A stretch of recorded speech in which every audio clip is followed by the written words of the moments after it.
Researchers say they have finally identified the root cause for the lasting cognitive issues, often called brain fog, in long COVID patients. Using sophisticated brain scans, scientists they pinpointed a physical change within the central nervous system. Most importantly, this breakthrough allows scientists to develop new treatments to reduce that excessive activity and try and restore clear thinking. Joining us to talk about this, it is Dr. Jeff Pothof, UW Health's Chief Quality Officer. Doctor, great to see you. So according to these researchers, they've found the cause. How big of a deal is this? Yeah, I'm not sure yet. So this study, relatively small, 30 people with brain fog, 80 people are normal. And what they found is interesting in the sense that they did scans of their brains, positron emission tomography, so kind of fancy scans. And they find that the AMPA receptor, which is a receptor on our synapses of our nerves, much more prevalent, widespread in the 30 people who had long COVID than those who did not. Now, doesn't necessarily mean that COVID made those receptors, more likely to be there. Maybe it's that people who have a lot of those receptors are more prone to long COVID.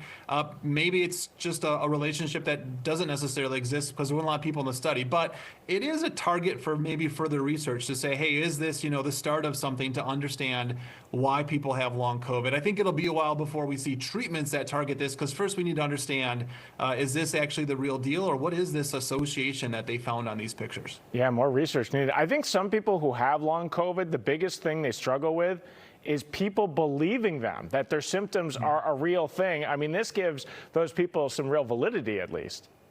Yeah, I think a lot of things in healthcare are like that, where other folks just have a hard time, taking you at face value. There's kind of that, a squinty look that you get. I think it is important to kind of trust these folks who are struggling with something, even if we can't fully, explain what it is. And this is maybe a step in the right direction. And it shows researchers are looking into it. All right, let's switch gears here. There's new research that says there are serious benefits to exercise snacks. What in the world are exercise snacks? Ben, I was a little disappointed because I thought this meant I could eat Pringles while I went exercise and it'd be good for me. Is not the case, but it is kind of building on a body of evidence that says you don't need to be a gym rat and go into the gym 5 days a week for 2 hours to see the benefits of exercise.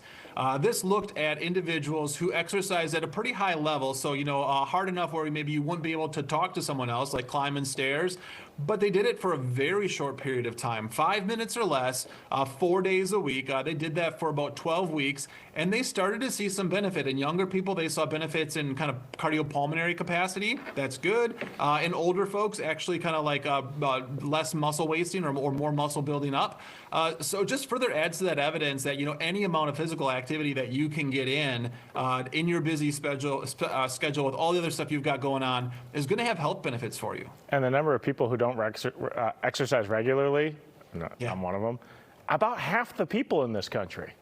Yeah, it really seems like something, right? But I mean, I kind of get it. Like, we're all so busy. We've got a million things to do. Even the best intentioned person often finds himself at the end of the day being like, man, I was going to, but it just didn't happen. Yeah. Okay. Good news. Someone's got a Peloton, doctor.